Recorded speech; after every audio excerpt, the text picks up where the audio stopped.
Good evening बच्चों आज का मेरा यह वीडियो समास की परिभाषा से संबंधित है। और समास की परिभाषा समझने से पहले हम सभी समझेंगे कि शब्द और पद किसे कहते हैं। शब्द हेडिंग डाल करके मैंने लिखा है राम घर जाता है और उसमें कॉमा दिया है, ध्यान से देखिएगा। पद लिख करके डैश लगा करके मैंने लिखा है राम घर जाता है। तो अब राम घर जाता है में कॉमा मैंने इसलिए लगाया है क्योंकि वो शब्द हैं, यानी हमें किसी भी वाक्य को यदि शब्दों में कन्वर्ट करना है, शब्द में कन्वर्ट करना है तो हमें उसे कॉमा लगाना होगा। दूसरी चीज़, पद यानी जो शब्द हैं जब वाक्य बन जाते हैं तो वो पद हो जाते हैं। देखिए सेंटेंस है राम घर जाता है और उसमें कॉमा भी नहीं लगा है। तो पद वे होते हैं जब जो शब्द होते हैं वो वाक्य में कन्वर्ट हो जाते हैं तो वो पद बन जाते हैं। तो आई होप आपको समझ में आ गया होगा शब्द किसे कहते हैं और पद किसे कहते हैं। वाक्य में प्रयुक्त शब्द पद कहलाते हैं और वाक्यों से उन्हें अलग अलग कर दिया जाता है तो वही पद शब्द बन जाते हैं।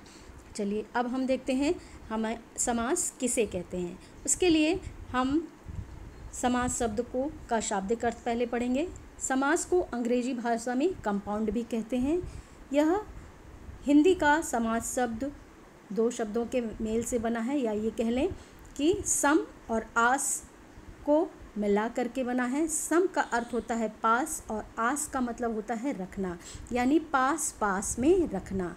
किसी भी शब्दों को किन्हीं कुछ शब्दों को पास पास में रखना या संक्षेप करना, उसका किसी भी शब्दों के समूह को संक्षिप्त करना।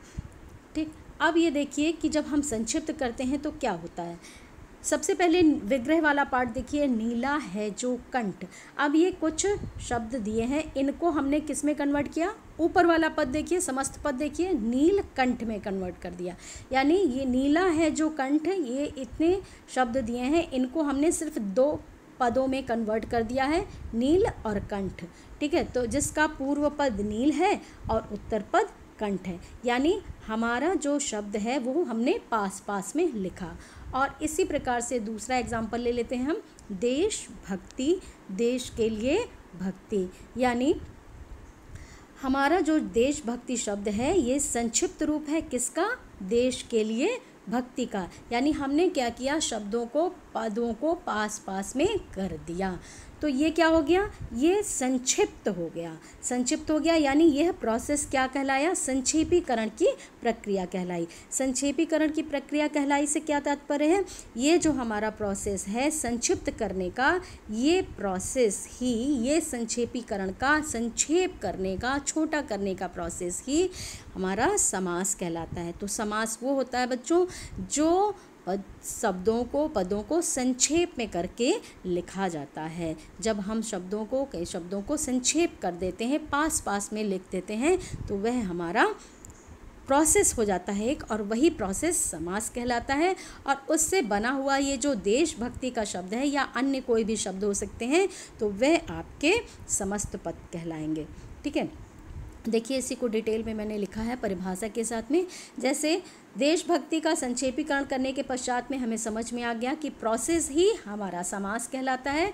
तो अब हम परिभाषा पढ़ेंगे ध्यान से। दो या दो से अधिक शब्दों को मिला करके एक सार्थक शब्द बनाने की प्रक्रिया को समास कहते हैं। यानी हमारा शब्द जो बनना चाहिए, हमारा जो पद बना है, जो शब्द बना है वो क्या है, देशभक्ति है। देश के लिए भक्ति का संक्षेपीकरण होकर के क्या बना, देशभक्ति। तो ये क्या है, एक सार्थक शब्द है। और ये परिभाषा आप जब ध्यान से देखें तो उसमें लिखा है प्रक्रिया को समास कहते हैं। यानी ये जो प्रोसेस है संक्षेप करने का प्रोसेस, यही हमारा समास कहलाता है। और उसी से बना हुआ शब्द हमारा समस्त पद कहलाएगा। मैंने आप लोगों को पहले भी एक शब्द का उदाहरण दिया था, जैसे नीलकंठ था। तो नीलकंठ में ये जो शब्द है इसका पहला पद नील पूर्व पद हो गया और दूसरा पद उत्तर पद हो गया, जिसमें से नीला है जो कंठ विग्रह करने पर बनता है नीलकंठ से। यानी समस्त पद को जब हम अलग अलग करके रख देते हैं तो नीला है जो कंठ बनता है। और आप लोगों को समास समझने के लिए यह बहुत अच्छे से पता होना चाहिए कि पूर्व पद क्या है, उत्तर पद क्या है और विग्रह किसे कहते हैं, समस्त पद किसे कहते हैं। ये 4 चीज़ें आपने समझ ली तो आपको अच्छे से समझ में आ जाएगा कि समास क्या है। और समास को अच्छे से समझने के लिए उसकी परिभाषा आपको पता होनी चाहिए। तो परिभाषा अभी मैंने आप लोग को स्पष्ट कर दी कि जब हम दिए गए शब्दों को, 2 या 2 से अधिक शब्दों को संक्षेप करते हैं, उसको हम एक शब्द में बनाते हैं या उसका संक्षेपीकरण करते हैं, तो वह प्रोसेस हमारा समास कहलाता है। और उस प्रोसेस से बना हुआ शब्द समस्त पद तथा उस समस्त पद का पहला पद पूर्व पद और दूसरा पद उत्तर पद होता है। और जब हम उस समस्त पद को पुनः अलग अलग करके लिखते हैं तो वह हमारा विग्रह कहलाता है। आई होप आप लोगों को समझ में आ गई होगी समास की परिभाषा बहुत अच्छे से। तो ध्यान से देखिए और यदि यह वीडियो पसंद आए तो लाइक सब्सक्राइब ज़रूर कीजिए। Thank you.